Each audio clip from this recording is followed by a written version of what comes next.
merci d'être présents, aussi nombreux. C'est assez étonnant pour moi, puisque c'est ma première conférence pour la sortie de ce livre, un livre qui vient de sortir. Donc, il y a à peine quelques jours, d'ailleurs, je ne l'ai toujours pas reçu personnellement, donc vous l'avez vu avant moi. Donc, c'est une exclusivité totale. Un plaisir qui est d'ailleurs redoublé par le fait que ma présence ici au Cercle Aristote, si vous voulez, est quelque chose de très positif d'après moi, parce que elle met en évidence le fait que le cadre un petit peu méthodologique qui serait celui du Cercle Aristote, la ligne, disons, intellectuelle, eh bien, est tout à fait propice, à mon sens, à ce que doit être aujourd'hui une véritable critique de la domination politique, puisque par définition, elle offre une tribune, et j'en profite ce soir, à des personnes qui viennent d'horizons divers, sans exclusivité, sans distinction finalement d'appartenance, de provenance politique, sans discrimination politique finalement. Donc ça c'est quelque chose que je pense devoir noter. Or, un tel parti pris en faveur de ce qu'on pourrait appeler la mixité intellectuelle, pour rester dans les termes à la mode, eh bien, me semble être la seule condition possible pour rendre compte du monde dans lequel nous vivons et le rendre un peu plus intelligible, c'est-à-dire un peu plus maîtrisable. Alors pourquoi dire cela ? Bien parce que l'idée assez répandue que toute analyse qui porterait sur la question politique devrait obligatoirement s'inscrire dans une affiliation, dans une logique d'appartenance à un camp politique, à une organisation politique existante, eh bien une telle approche, un tel étiquetage de la pensée, d'après moi, bloque immédiatement toute possibilité de comprendre les phénomènes actuellement à l'œuvre, la trajectoire suivie par nos sociétés, une trajectoire libérale, précisément, qui outrepasse largement les clivages politiques traditionnels. Alors je ne vous apprendrai sans doute rien en vous disant que depuis en gros la Révolution française, c'est le clivage droite-gauche qui définit ordinairement, quasi exclusivement, notre positionnement politique. Notre positionnement politique, ou plutôt devrais-je dire notre sensibilité politique. Et j'aimerais ce soir m'attarder un peu sur cette notion pour essayer de voir ce qu'elle recèle, ce qu'elle dissimule, ce qu'elle permet de comprendre. Le terme de sensibilité, par son étymologie, eh bien, sous-tend la prédominance des affects, des émotions, les émotions étant un phénomène passif auquel on assiste finalement plus qu'on ne le maîtrise, contrairement à la notion de position qui, elle, implique davantage la notion de fermeté, voire d'action. D'accord ? On soutient une position, on défend une position, alors qu'on ressent une émotion, en quelque sorte, on la laisse passer. Très symptomatique, donc, ce choix lexical, selon moi, comme si finalement la pensée politique était une simple affaire de goût. On se sent plutôt de gauche, on se sent plutôt de droite. Une affaire de goût, une affaire d'esthétique personnelle, ce qui a l'avantage de contredire une argumentation à laquelle on s'opposerait, l'argumentation relevant, elle, du registre de l'intellect et de la raison, eh bien, de la combattre en la qualifiant de vilaine, d'obscure, voire de nauséabonde. Je ne sache pas que la nausée soit un critère d'inexactitude ou d'erreur. Autant de qualificatifs qui ont pignon sur tous les boulevards médiatiques et qui traduisent tous le même glissement intellectuel, celui d'une conception de la question politique comme affrontement de systèmes théoriques et idéologiques fermes, solides, qui correspondent d'ailleurs généralement à une logique de défense d'intérêts de classe. On est donc passé de cette conception à une conception de la question politique comme une sorte de colocation conflictuelle de sensibilités divergentes. Un schéma qui se révèle somme toute très pratique finalement, puisque, comme le prévoit le célèbre adage, eh bien, des goûts et des couleurs, on ne discute pas. Partant de là, inutile de discuter avec l'adversaire politique ou le contradicteur philosophique, pour la simple raison qu'il ne possède même plus ce statut d'adversaire, qui avait au moins l'avantage de le maintenir dans l'espace du respect et du sérieux qui est dû à tout adversaire véritable. N'importe qui a fait de la boxe, c'est cela. D'ailleurs, ce n'est pas un hasard si François Hollande a utilisé ce terme d'adversaire parce qu'il était candidat, au moment où il voulait donner une sorte de souffle viril à son discours, pour essayer de contenter le peuple de gauche, entre guillemets, dont il savait qu'il avait totalement déserté le vote socialiste. Or, dans un tel schéma, l'adversaire, c'est celui dont on a décrété qu'il avait mauvais goût, que sa pensée était sale, au point qu'elle pourrait même en devenir contagieuse, la fameuse contamination des esprits que nos médias libéraux aiment à pointer chez certains groupuscules, et qu'étonnamment, ils oublient de pointer chez eux, à grand renfort de moyens publicitaires et industriels. Cette contamination-là ne semble pas problématique, d'accord ? Donc, cherchons l'erreur. Disqualification d'un argument par l'arbitre de la sensibilité, mise à l'index de certaines analyses sous des motifs d'hérésie, et envoi en enfer de ce qui constituerait un trouble aux bonnes mœurs de notre époque idéologique. Je rappelle que l'enfer, c'est le nom qu'on donne aux rayons des bibliothèques dans lesquels on range les ouvrages interdits car considérés comme choquants. Bref, l'argumentation politique ne relèverait plus aujourd'hui d'un positionnement moral ou philosophique qui correspondrait à une simple analyse des phénomènes à l'œuvre, mais d'une émanation de notre intériorité organique, une sorte finalement de syndrome gastrique. Pas étonnant dans ces conditions que le mode privilégié de l'échange d'idées soit désormais celui du clash, traduction le choc, mise en scène du conflit sourd et stérile entre deux sensibilités considérées comme définitivement irréconciliables et n'ayant d'autre utilité que d'indiquer aux téléspectateurs, dont on sait qu'ils pensent mal, la voie du bon goût. Dans ces cas-là, l'argumentation cesse d'être une condition minimale de l'échange et du débat d'idées. On se contentera seulement de faire remarquer que la pensée à laquelle on s'oppose, quelle qu'en soit d'ailleurs la cohérence théorique ou la validité pratique, eh bien, n'a d'autre fondement que le rejet, l'intolérance et la haine. Des goûts et des couleurs, donc, on ne discute pas, et des arguments au goût de haine, eh bien, on ne saurait tendre la cuillère. Installation médiatique du clash, donc, comme modalité privilégiée du débat politique contemporain, préambule à son installation comme modalité ordinaire du lien social entre les individus, comme je vais maintenant tenter de le montrer après cette longue introduction. Petite question. Ne vous êtes-vous jamais demandé pourquoi, pour quelles raisons obscures, le seul schéma en vigueur aujourd'hui dans la presse, dans les médias audiovisuels, pour rendre compte de l'état de l'opinion sur un sujet dit de société, était la confrontation, le clash, le combat en lieu et place du débat.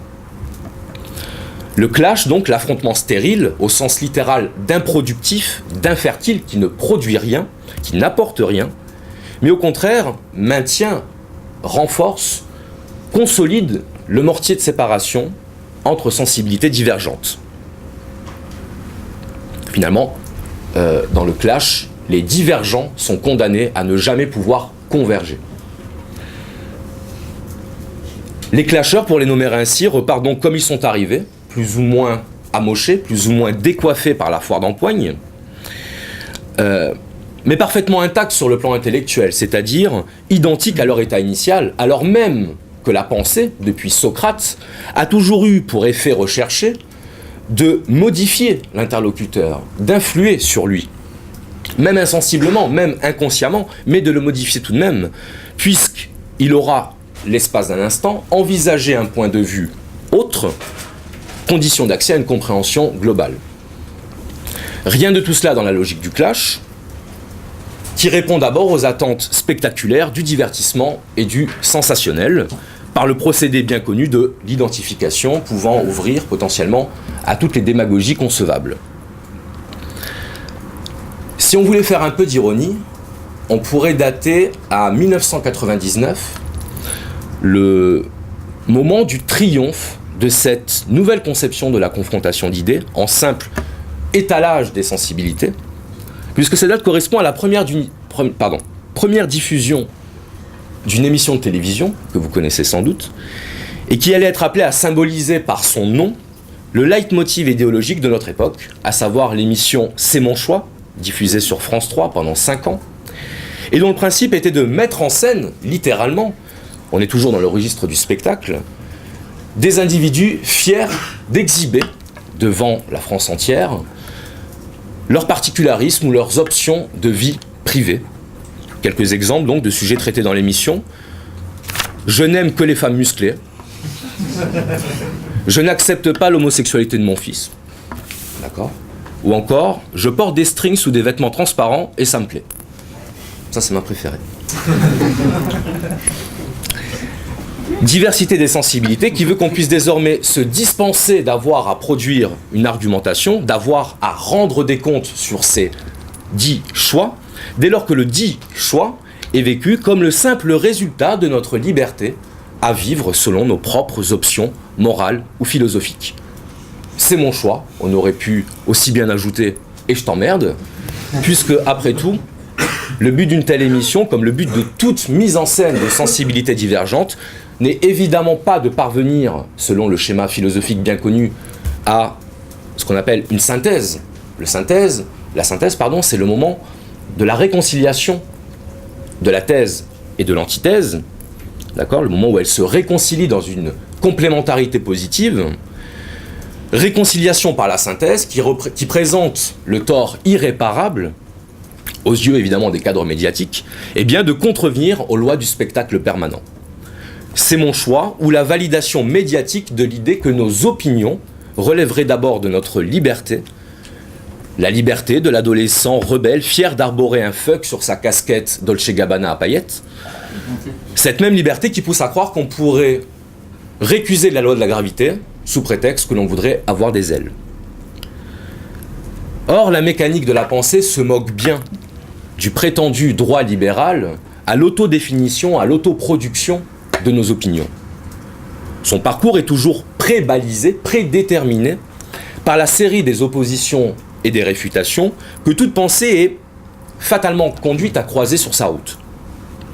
Prétendre l'inverse reviendrait à prétendre que l'on peut penser ex nihilo, à partir de rien, alors même qu'on pense toujours par rapport à une autre pensée, en réaction à une autre pensée. Même Descartes, ce fameux philosophe du XVIIe, même Descartes, qui souhaitait refonder sa connaissance sur des bases rationnelles et logiques, était bien contraint de reconnaître que nous raisonnons la plupart du temps à partir d'impressions, de croyances, voire de préjugés, admettant par là que l'on ne peut penser par soi-même qu'à partir du moment où l'on a d'abord pensé avec ou contre d'autres. Or, un tel dispositif, celui de la pure et simple évacuation du discours critique dans les canalisations de l'infâme et de la déjection, ouvre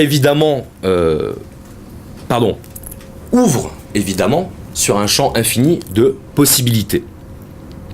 En effet, outre qu'elle permet d'offrir au peuple un divertissement indispensable au détournement de son attention à l'égard des grandes réformes sociales et économiques, je rappelle pour information que pendant les mois du printemps 2013, où nous avons assisté au jeu du cirque médiatique entre pro et anti-mariage pour tous, eh bien l'Assemblée nationale et le Sénat ont voté le 17 juin 2013 la loi 504 relative à la sécurisation de l'emploi, loi qui, je cite, instaure un nouvel équilibre entre la sécurité nécessaire pour les salariés et les possibilités d'adaptation indispensables aux entreprises. Loi qui mentionne, je cite à nouveau, qu'en cas de graves difficultés conjoncturelles, l'entreprise a la possibilité d'avoir recours au chômage partiel ou à des changements de rémunération. Loi 504, 17 juin 2013. Donc vous comprenez ce que ça signifie. Pendant que nous étions en train de nous étriper en famille ou entre amis pour savoir si on était d'accord avec, comment elle s'appelle, Frigide Barjot ou le père de la Morandé, deux spécimens de notre modernité, eh bien l'Assemblée nationale et le Sénat votaient la libéralisation des procédures de licenciement et l'abolition du maintien obligatoire des salaires. Il faut dire que la précarité pour tous, c'est quand même beaucoup moins sexy sur BFM TV. Disant cela, vous remarquez que je ne dévoile à aucun moment ma sensibilité personnelle sur la question, sur la question du bien fondé de cette loi sur le mariage pour tous, question à laquelle nous sommes désormais tous sommés de répondre si l'on veut pouvoir être identifié en tant que pro ou en tant qu'anti, selon le schéma manichéen classique. Donc je n'exhibe pas mon opinion ou mon sentiment sur cette question, c'est-à-dire que je ne l'envisage ici que du point de vue de l'analyse en termes d'effets et de signification objective. Cela ne signifie évidemment pas que l'on ne peut pas, à titre personnel et selon sa sensibilité, se prononcer sur cette loi. Bien entendu. Ça signifie simplement que la logique du discours affectif, du discours construit non pas sur le concept, mais sur l'affect, sur l'émotif, sur la sensibilité, est structurellement incapable de saisir le mouvement philosophique général dont cette loi du mariage pour tous, en réalité pour les couples du même sexe, n'est qu'un exemple parmi d'autres. Je dis couple de même sexe et non pas des homosexuels, car ce n'est pas le fait d'être homosexuel qui rendait ces derniers inéligibles au mariage jusqu'au vote de cette loi. Autrement dit, ce n'est pas leur identité ou leur orientation en tant que telle qui était visée, mais simplement leur union avec une personne du même sexe, le mariage renvoyant historiquement à une institution consacrant le couple comme cellule fondatrice de la famille, elle-même organe du corps social. Le mariage, si vous préférez, c'est la forme juridique de la fécondité comme symbole du maintien d'une société. La loi sur le mariage pour tous ne met donc pas fin à une ère sombre et millénaire de ségrégation homophobe, contrairement à ce que laissent entendre certaines caricatures. Elle ratifie l'extension de la logique du droit individuel à toutes les sphères de l'existence. Elle valide, elle entérine le postulat libéral de souveraineté de l'individu, dont l'identité se compose désormais d'une pile d'étiquettes portant la mention de ses appartenances communautaires. Une logique d'extension des libertés privées qui peut effectivement, selon un certain point de vue, être vécue comme une avancée vers l'idéal de liberté humaine, mais qui aboutit, dans sa compréhension globale, à l'anéantissement des conditions réelles de ce que les anciens nommaient déjà liberté. La liberté, c'est un petit peu le même problème que saint Augustin rencontrait avec le temps. Dans ses Confessions, il écrivait, je cite, « Qu'est-ce que le temps ? Si personne ne m'interroge, je le sais. Si quelqu'un me pose la question, je l'ignore. » De même pour la liberté, je peux la sentir, je peux difficilement la définir. D'ailleurs, on est toujours dans le domaine de la sensibilité, vous aurez remarqué. Si on admet que c'est quand on est entravé dans sa liberté qu'on prend véritablement conscience de ce qu'elle est, alors on pourra rejoindre la définition classique du concept de liberté comme absence de contrainte. L'absence de contrainte, l'absence d'entrave, l'absence de limite, telles seraient donc les caractéristiques essentielles d'une existence libre. Mais toute la question est de savoir ce qu'on entend par contrainte. À cette question, les hommes dans l'histoire n'ont pas formulé la même réponse. Par exemple, les Stoïciens. Alors les Stoïciens étaient des hommes qui vivaient au IIIe siècle avant Jésus-Christ et qui appartenaient à une école philosophique et spirituelle, pour ainsi dire, dans laquelle on se représentait la liberté comme la capacité de l'homme de pouvoir maîtriser ses pulsions par la raison. C'était ça la liberté. Le sage stoïcien, c'était celui qui ne se laissait pas gouverner par ses affects, par ses émotions, par ses sentiments, mais qui devait au contraire incarner une implacable rationalité, rationalité censée correspondre dans cette conception à la rationalité du monde et de l'ordre cosmique. Dans la logique stoïcienne, on cherche donc à passer de la subjectivité du sentiment à l'objectivité du concept.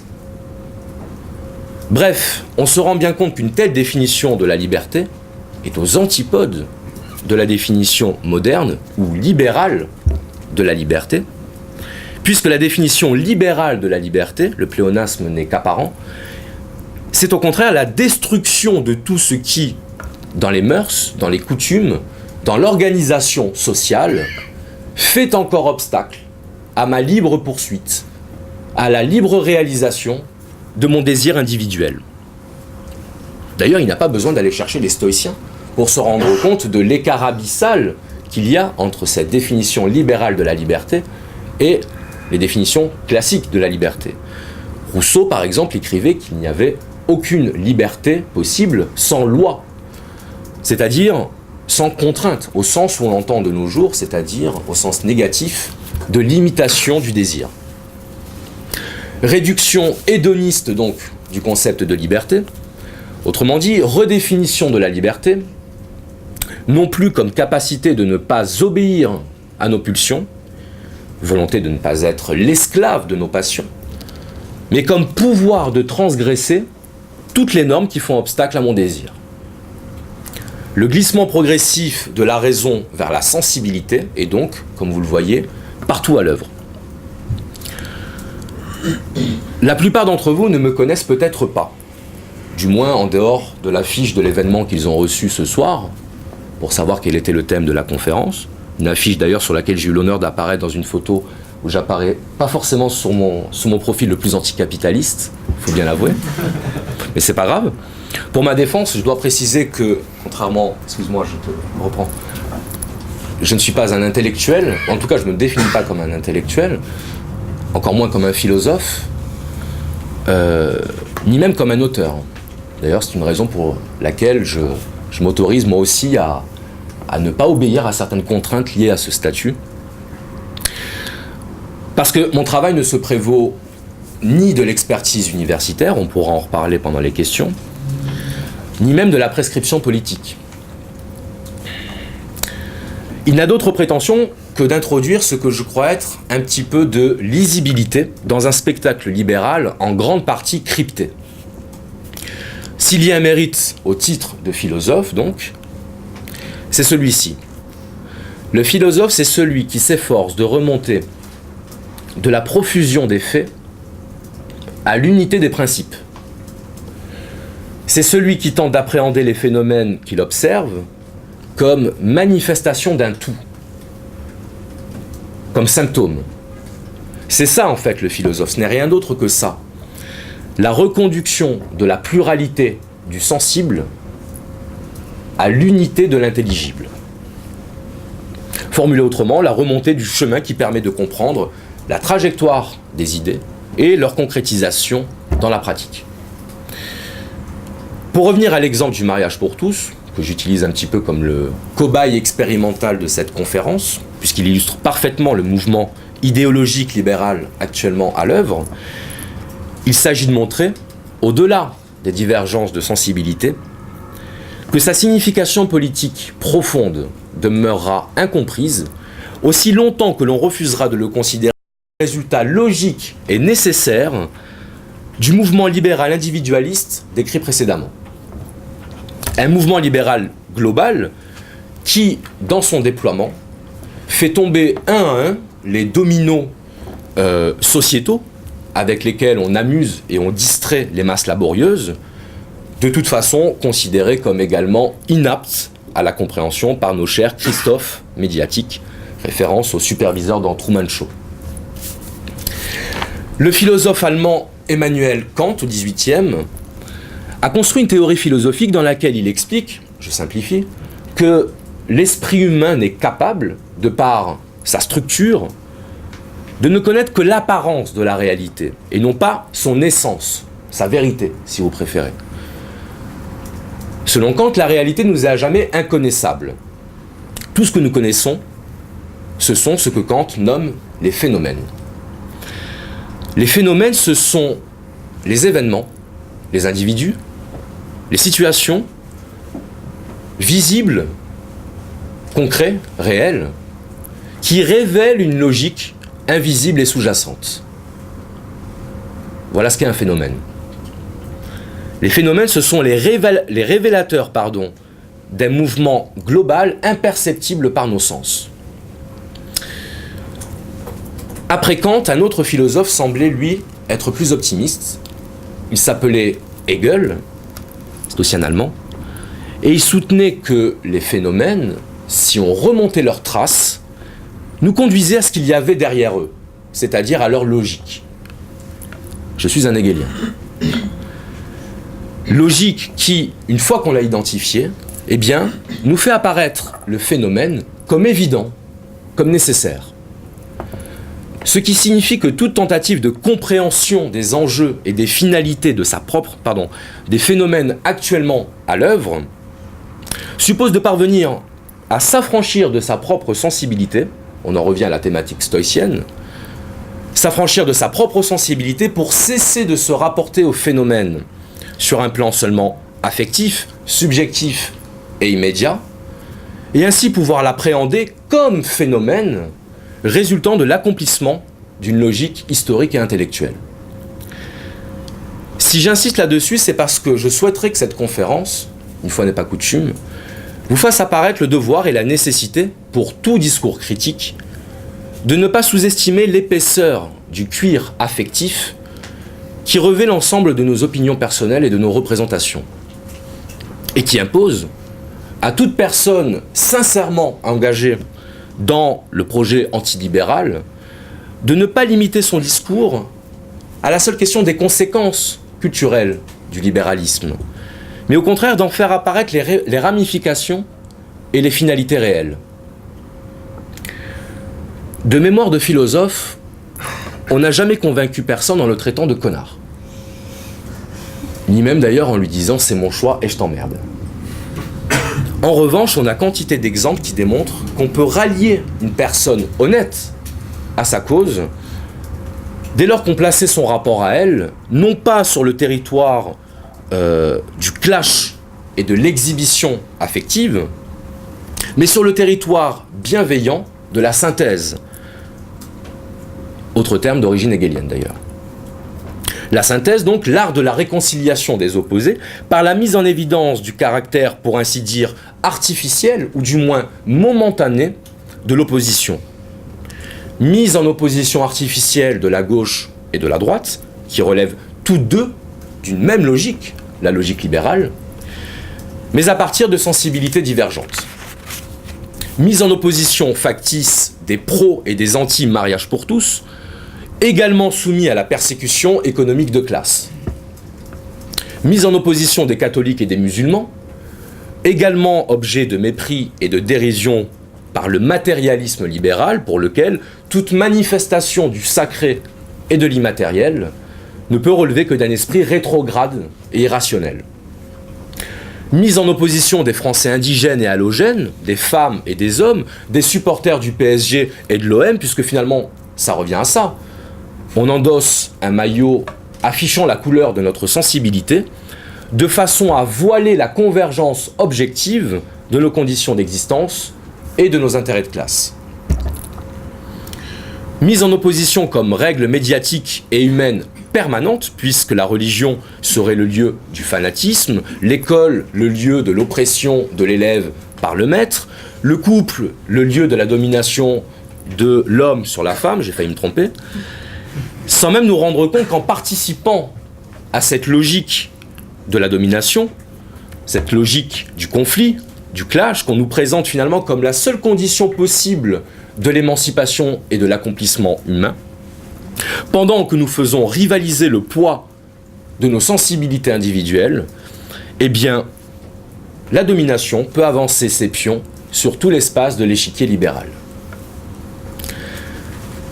Intégrer cette dimension dialectique de la domination libérale, à savoir le fait qu'on ne peut en interpréter les phénomènes qu'à partir de la logique globale qui y préside, doit nous permettre de créer les conditions d'un rapport à l'autre qui ne soit pas exclusivement fondé sur l'affirmation, disons-le, narcissique et infantile de nos opinions, l'opinion étant d'ailleurs, en grec, l'opinion se dit doxa. La doxa, c'est l'opinion commune. D'accord ? C'est la pensée qui n'est pas arrivée encore au stade de la connaissance. L'opinion n'est donc en rien gage de vérité et de sagesse. C'est seulement en amenant son interlocuteur à une saine prise de distance à l'égard de ses représentations de ses opinions, et bien que l'on pourra transformer la conception de la domination politique du plan affectif, subjectif et immédiat à une analyse globale, fournie, radicale, c'est-à-dire qui prend le problème à la racine, c'est ça l'étymologie du mot radical, ne l'oublions pas, et que l'on pourra alors se doter des instruments réels de résistance à la domination libérale.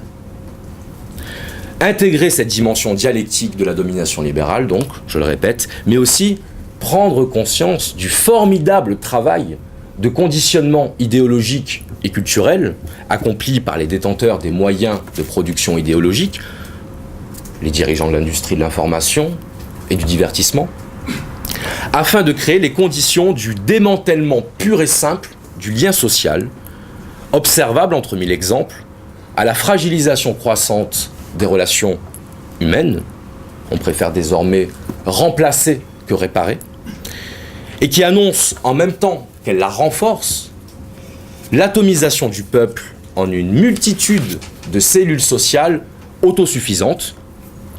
J'ai suffisamment parlé, vous le verrez dans le livre, de l'intérêt de l'usage des sextoys comme symbole de la solitude et de la misère affective propre à la dissolution du lien social qu'on constate dans les sociétés libérales.